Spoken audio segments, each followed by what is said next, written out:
தொல்லை இரும்பிறவி சூழ்ந்தலை நீக்கி அல்லல் அறுத்தானந்தமாக்கியதே எல்லை மறுவா நெறி அளிக்கும் வாதவூரெங்கோன்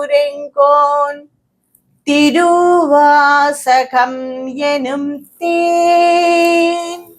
திருச்சிற்றம்பலம். நாம் திருவாசகத்தில் வரும் 5வது பாடலான திருச்சதகத்தின் விளக்கத்தை பார்த்து கொண்டிருக்கிறோம்.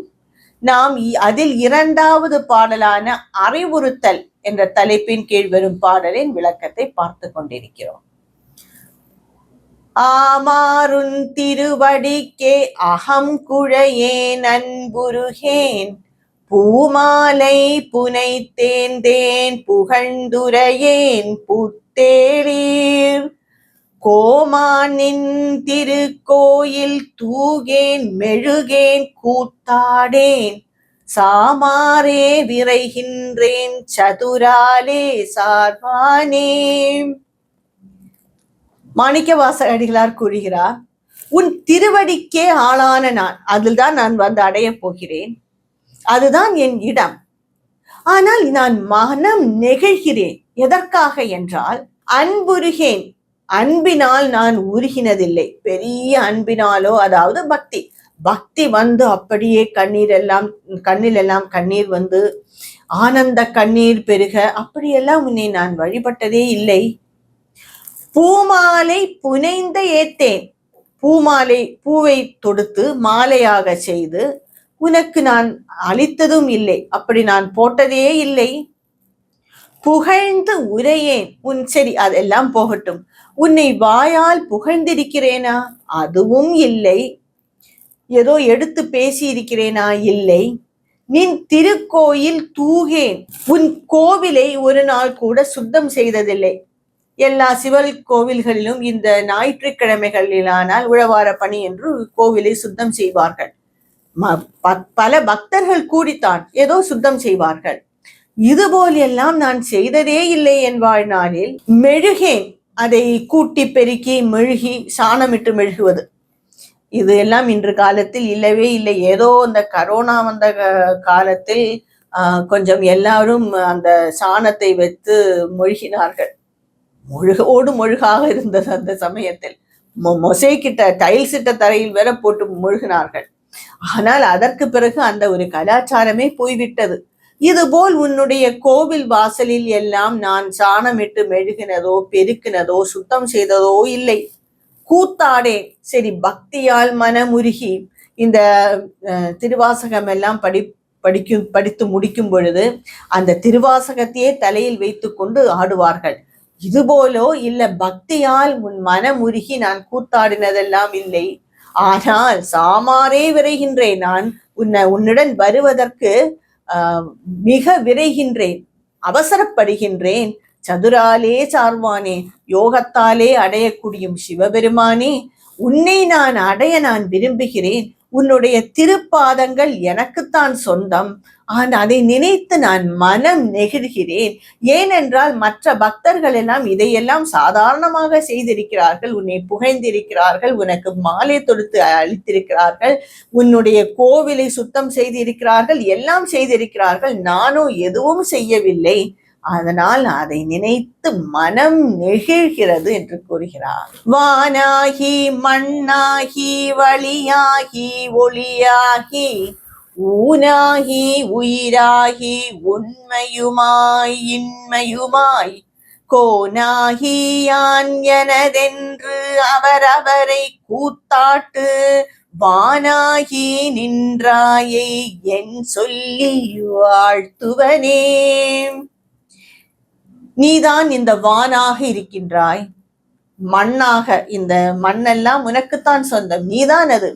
இந்த மண்ணைத்தான், உனக்கு சொந்தமான மண்ணைத்தான் எல்லோரும் பங்கிட்டுக் கொள்கிறார்கள். வழியாகி காற்றாகி ஒளியாகி இந்த காணும் ஒளியெல்லாம் நீதான். நீ இல்லை என்றால் இங்கு எதுவுமே பிரகாசமாக இருக்கிறது. எல்லா ஒளியும் நீதான். ஊனாகி இந்த உடம்பாகி, இந்த உடம்பு என்பது என்னது? பஞ்சபூதங்களின் செயற்கைதான் இந்த உடல். இந்த உடலும் நீதான். அதன் உள் இருக்கும் உயிராகி, இந்த உயிர் இல்லை என்றால் இந்த தேகம் என்பது ஜடம்தான். நீ உள் இருப்பதால் தான் இந்த ஜடம் இன்னும் நடந்து கொண்டு இருக்கிறது. அதனால் அந்த உயிரும் நீயாகி உண்மையுமாய் இது எல்லாம் கடந்த உண்மை பொருள் மெய்ப்பொருளும் நீதான். இல்லை, இங்கு காண்பதை எல்லாம் உண்மை என்று நினைத்து கொண்டிருக்கிறார்களே, அதுவும் நீதான். கோனாகியான் பெருமானே, உன்னை எல்லாவற்றிற்கும் முதல்வனானவனே, நீ அவரவர்களுக்கு அவரவர் தனித்தன்மை என்று ஒன்று உண்டல்லவா, அதுதான் அகங்காரம். இதை வைத்து கொண்டுதான் நாம் எல்லா கர்மத்தையும் செய்கிறோம், எல்லா பாவங்களையும் சம்பாதிக்கிறோம். இந்த அகங்காரம் எனக்கென்று நான் என்று பலவாறாக பல பேர் கூத்தாடுகிறார்கள். அதை செய்ய வைப்பவனும் நீதான். ஏனென்றால் இந்த உலகத்தில் அந்த ஈசனை தவிர வேறு ஏதும் இல்லை. நல்லதும் அவன்தான், தீயதும் அவன்தான், அகங்காரமும் அவன்தான், சாதுவாக இருப்பதும் அவன் செயல்தான், எல்லாமே அவன் செயல்தான். எல்லாமாக இருக்கிறாய் நீ. வானாகி நின்றாயே, உன்னை வானாக நிற்கின்றாய். என் சொல்லி வாழ்த்துவனே, உன்னை நான் என்ன என்று கூறி வாழ்த்துவேன் பெருமானே என்று கூறுகிறார் அடிகளார். எல்லாமும் நீதான், நல்லதும் நீதான், தீமை எல்லாமே நீதான். பலவாறாக பல பேரை செய்ய வைப்பதும் நீதான். அகங்காரம் ஒன்றை உருவாக்கினதும் நீதான். நாமளா சென்று அகங்காரத்தை உருவாக்கினோம், அது வந்தவுடன் அதை கட்டியாக பிடித்து கொண்டோம், அவ்வளவுதான். இது எல்லாம் உன் செயலே, நான் உன்னை என்ன என்று கூறி வாழ்த்துவது என்று கேட்கிறார் அடிகளார். வாழ்த்துவதும் வானவர்கள் தாம் வாழ்வான் மனநின்பால், தாழ்த்துவதும் தாம் உயர்ந்த தம்மையெல்லாம் தொழ வேண்டி, சூழ்த்த மதுகரம் முரலும் தாயோ தாரோ என்னாயடியேன், பாழ்த்த பிறப்பு அறுத்திடுவான் யானு முன்னை பரபுவனே. உன்னை பல பேர் பல விஷயங்களுக்காக வழிபடுகிறார்கள். வானவர்கள் எல்லாம் தாம் வாழ்வதற்காக உன்னை வணங்குகிறார்கள். அவர்களுக்கு அது வேண்டும், அதனால் அவர்கள் வாழ்வதற்காக உன்னை வாழ்த்துகிறார்கள், வணங்குகிறார்கள். இந்த பூமியில் உள்ளவர்களோ மனம் நெகிழ்ந்து தலை குனித்து உன்னை வணங்குகிறார்கள். எதற்காக? ஏதோ அவர்களுக்கு வேண்டியவற்றை கிடைக்க வேண்டும். அவர்களுக்கு பல ஆசைகள் இருக்கின்றது, ஏதோ ஒரு ஆசை இருக்கின்றது.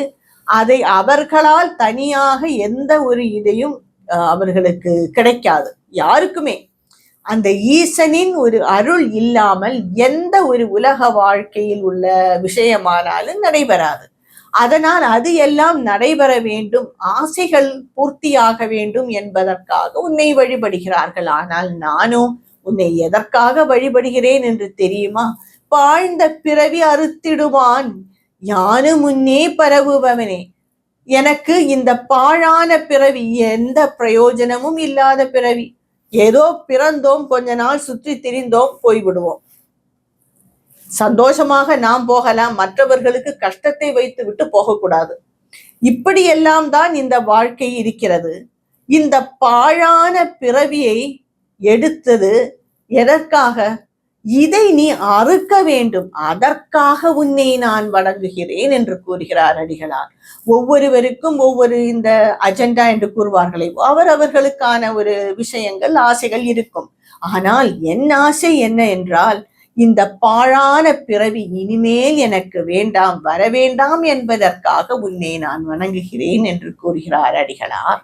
மேலும் அவர் என்ன கூறுகிறார் என்று என்னுடைய அடுத்த வீடியோவில் காண்போம்.